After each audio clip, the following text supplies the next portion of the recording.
Hello and welcome to Health Options with me, Rabi Abdullah. Herd immunity refers to the number of people in a population that must develop immunity against the disease, and the coronavirus pandemic is the focus in this regard. What happens to Nigerians as the lockdown is gradually eased? Lockdown, as you're aware, aims at slowing down the transmission of the disease and flattening the curve. What are the different ways or modalities that must be put in place to attain herd immunity?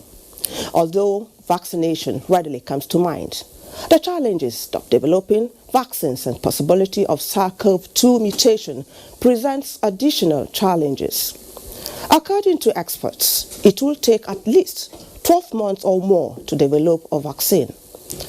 The country may not be able to continue with lockdown for longer periods because of the impact on the nation's economy. The question then is, what is the way out of COVID-19? Although the current measures of preventing the COVID-19, talking about hand wash hygiene and the other safety measures of social and physical distancing and the use of face masks are considered to be quite effective, some health watchers are of the opinion that the ultimate way out is obtaining herd immunity or active immunomodulation. How do we get our immune system up-regulated to combat COVID-19 and other diseases? The term second wave has found its way into the discourse around COVID-19. But how well do you understand what it means in the face of the coronavirus pandemic? We will discuss that and what other countries, for example, Germany, Sweden, and others are doing to get out of the COVID-19 situation. Insights into these and more on this episode of Health Options, the program that not only tracks government policies on health, but helps you to make informed choices about your health. Many thanks for joining us.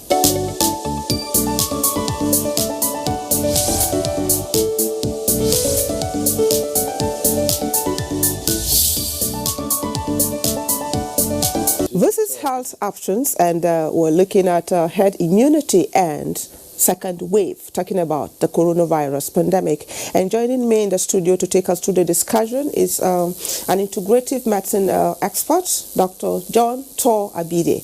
Thank you for joining us on Health Options, Dr. Tor Abide. My pleasure, Rabi. Always nice to be with you. Okay, we know that we eventually get to total ease of maybe the lockdown and all of that, but that entails individual and collective, survival, and that's where the issue of herd immunity comes in now. What exactly are we referring to at the mention of herd immunity?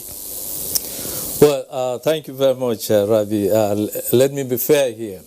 With regards to your introduction, if I were to be your teacher, I will actually give you an A. You did an excellent job. Oh, thank you. Now, I take that as a compliment. Okay, you're welcome. Yeah. Let's really go straight to it.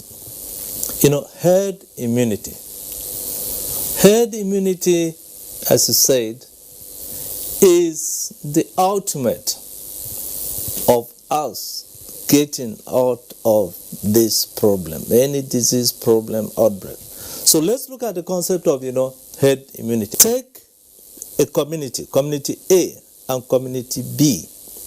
Community A, for simplicity, and B have 4 people each as a community. Now, community A, the population, none of these 4 people have immunity against a disease. In this case, COVID-19. So they don't have any immunity. So when the virus comes in and attacks the first person, the person comes down with the disease and he will transmit it to the second person. The second will transmit to the third will transmit to the fourth. All of them would get the disease because they have no immunity. However, in community B, on the other hand, take that.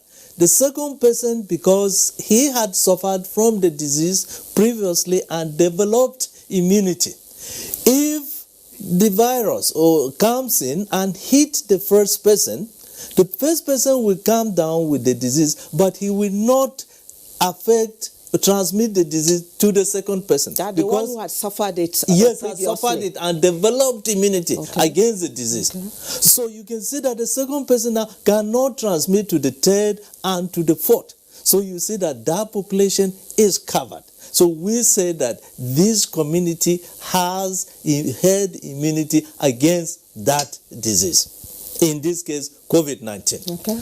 But let's really go further, because it is very important for us to understand.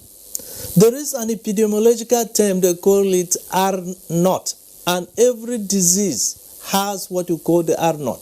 In this case, COVID-19, the R0 is actually 2 or 3. What do I mean by R0? R0 is the degree of infectability, just like I described. That means that if one person in the community is affected with COVID-19 that doesn't have herd immunity, he is capable of affecting 2 or 3 people. So we say that the R0 for COVID-19 is 2 or 3. Now, since we're talking about herd immunity, the herd immunity has a formula. Thus, we say the herd immunity equals to R0 minus 1 over the R0. That, for example, if you are taking 2, it means that 2 minus 1 over 2, that is half. So we say that the herd immunity that must be attained in the population is 50%, because half is 50%. If it is 3, the herd immunity has to be 67%. Now, look at it this way. Let's be practical. Taking the population of Nigeria, which is 200 million people, it means that the herd immunity that must be attained for COVID-19, if we are going with 2, will be what? 100 million people. You know what that numbers mean. On the other hand, if you're looking at 3, it's about 67%. Now, that's with this background, we know that herd immunity for COVID-19, it means that we must, the population of Nigeria that must be immune against the disease, if we're looking at 2, must be 50%. If we're looking at 3, it must be 67%. How do we go about achieving that in the absence of vaccine? Fantastic. This is what you're going to do.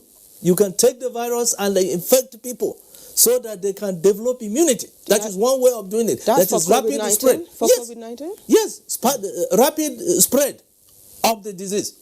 Now, if you take that approach, it is too risky. Why is it too risky? You see that for you to allow the 50% of the population to come down with the disease, in case of Nigeria, you're talking about 100 million. Can you imagine what it means by having 100 million, and then for you to attain that 100 million, which is 50% of the herd immunity, it will take up to 1 year, because the disease doubles almost every 3 to 4 days. So you can do that. That is the rapid infection of people with the virus, so that they come down with this. Which is the best option outside vaccination? Well, outside vaccination is the best. If you just allow me, and I'm going to come to you had asked me that how do we do to attain, herd immunity? Yes. And I said the one way is to allow natural spread of the disease. But you can't afford to do this. By the time you do that, you are having to deal with 14% of the population. You have to give them oxygen. Will become overwhelmed. It will become overwhelmed. Your health care system will crash. The frontline workers will also come down with the disease. You will be in a total mess. So we cannot afford to do that. So the second one is to allow to lock down and slow down the spread of the disease. Actually, that is what lockdown achieves. It doesn't mean that you no longer have the transmission going on, but you are slowing down the transmission of the disease, so that it will give you the time. You can buy time to talk about isolation centers, increase your number of diagnostic centers, increase your number of testing, so that then train your the personnel. So the lockdown, basically what lockdown does is buys you time to do this. But see, the process of going through this is too much, because of what? We tried it here. and we're still in it. You know that for almost 2 months now we've been locked on. The impact on the economy is too much. You cannot afford to just to lock down indefinitely. Yeah, but that's why it's gradually being eased. It's gradually being eased, but how long do you ease? And this, because after the lockdown now comes the problem of what we talk about second wave. Remember, lockdown, you just confined people, you confined movement, they are no longer moving, but it doesn't mean that the disease is no longer moving, only it is moving at a slower rate. And it is also allowing the body to develop, immune system, so that once those who are affected can handle it better. But lockdown is also not the ultimate, solution. So, because of the economic impact of the long term, now, vaccination, which you rightly covered in your introduction. Fantastic. Vaccination is the ultimate way which we can look at, because with vaccination you can bring in vaccination here and then vaccinate half of the population, and once half of the population develops immunity, you have achieved your herd immunity against the disease. However, as you rightly mentioned, there are challenges with vaccines. Have we ever developed an effective vaccine against viral diseases? We're still struggling with that of HIV. Up to now, they've not succeeded because of the problem of mutation, which you excellently elaborated on. What are you going to do? The best thing to do, that's what after vaccination. So let me take you to where you want to go, is what we call palliative care. And what does that entail? Palliative care entails the use of nutrients, so that you can build the body, boost the body immune system. Once the body immune system is already boosted, remember, even in herd immunity, what you are trying to achieve is to get, the body have immunity against the disease. Although that of palliatives or use of micronutrients would lead to building the body's immune system.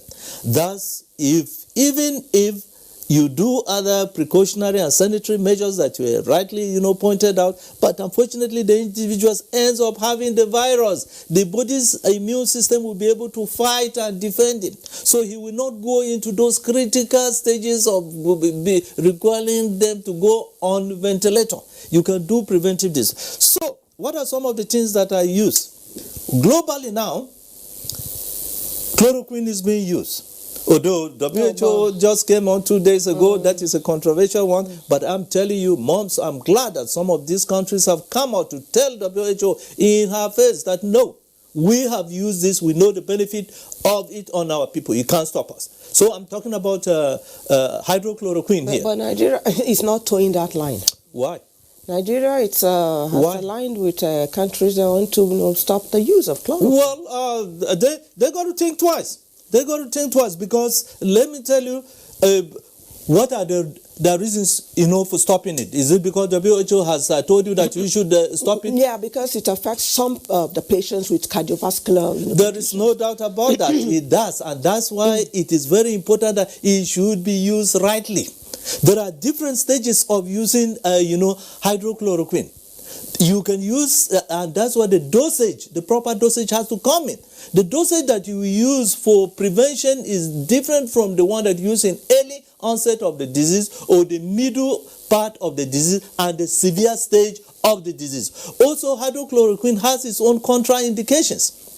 You know that there are cases where you should not, use it.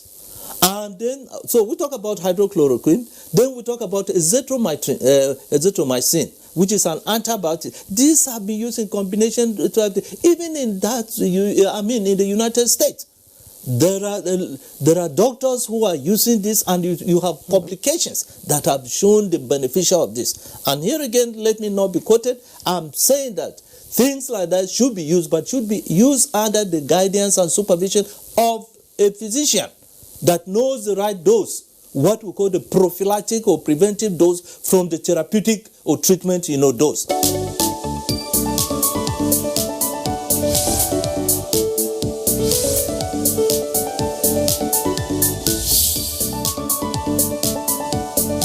Herd immunity immunity. Okay. No, in the absence of vaccination, Yes. what do we do? But in addition to these various ways that we have discussed that you can work towards building your the immune system. Herd immunity. Towards building your herd immunity. There are other modalities that are being used, especially in places like the United States. I don't know about us here, but because once an individual recovers and attains immunity, you can collect his own plasma.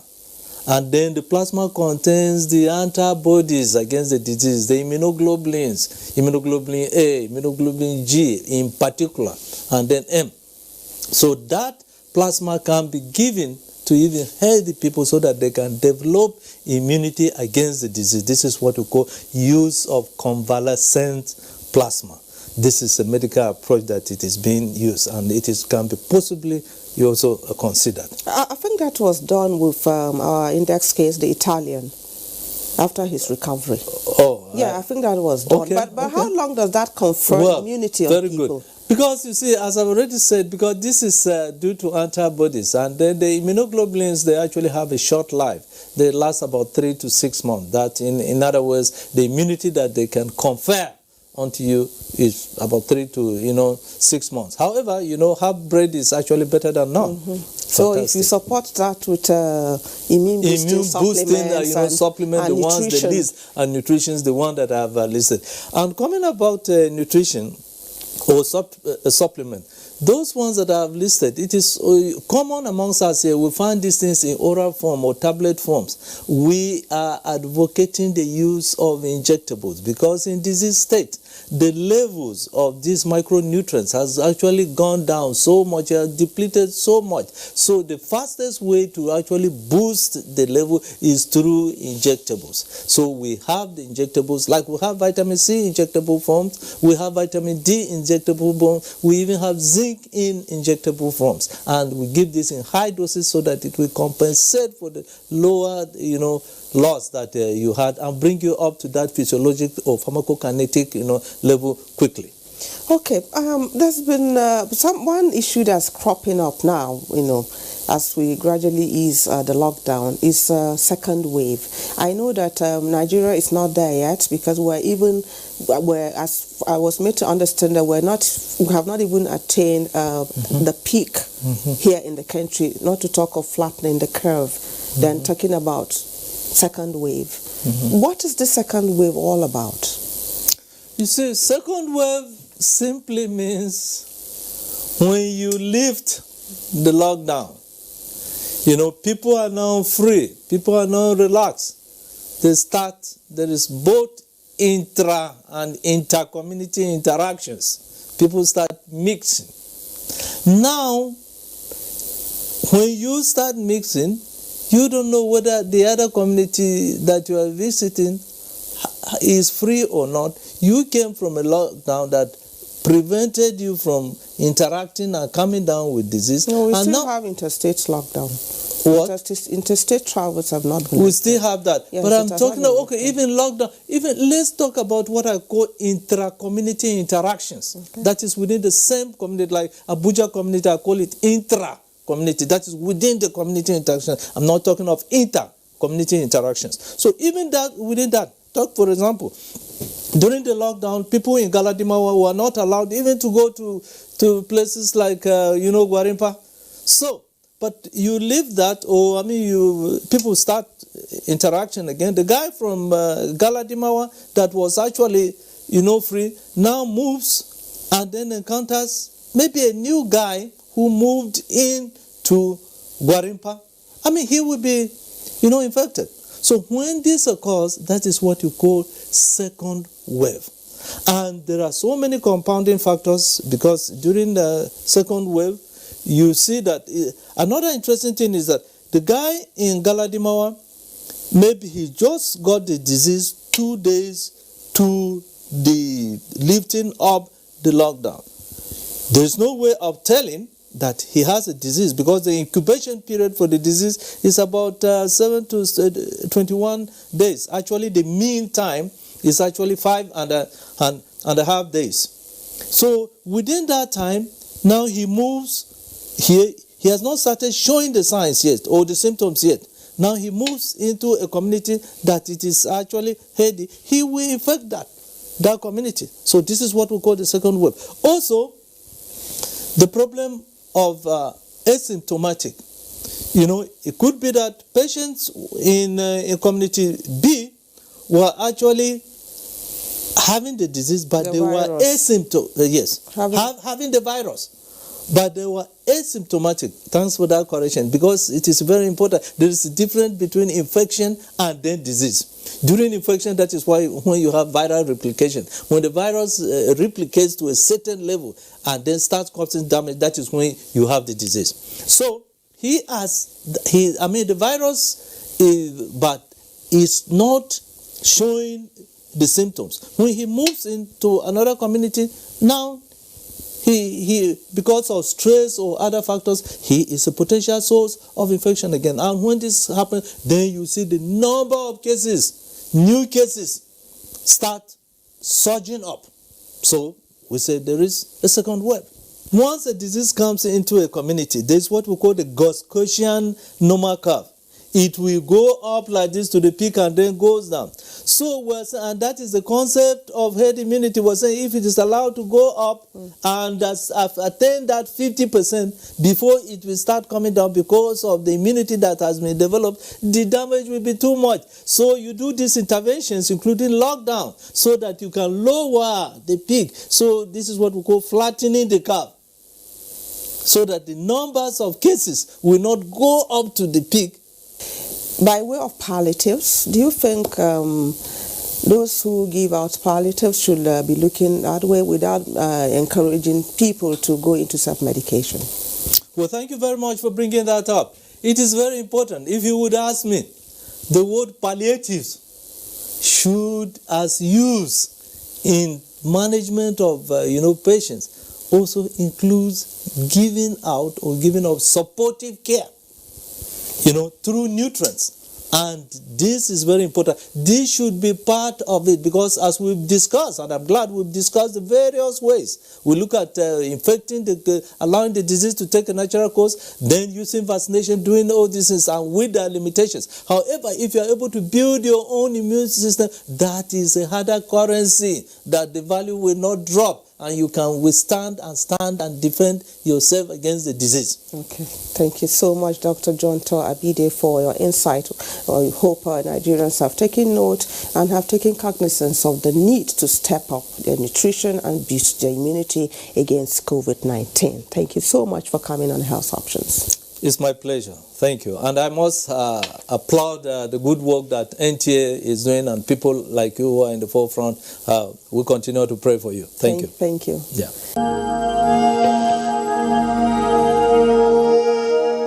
I wish to once again commend the frontline workers across the country who, on a daily basis, risk everything to ensure we win this fight. For those who got infected in the line of duty, rest assured that government will do all it takes to support you and your families during this exceedingly difficult period. I will also take this opportunity to assure you all that your safety, well-being, and welfare remains paramount to our government. I am using this opportunity to express our deepest condolences to the families of all Nigerians that have lost their loved ones as a result of the COVID-19 pandemic. This is our collective loss, and we share your grief.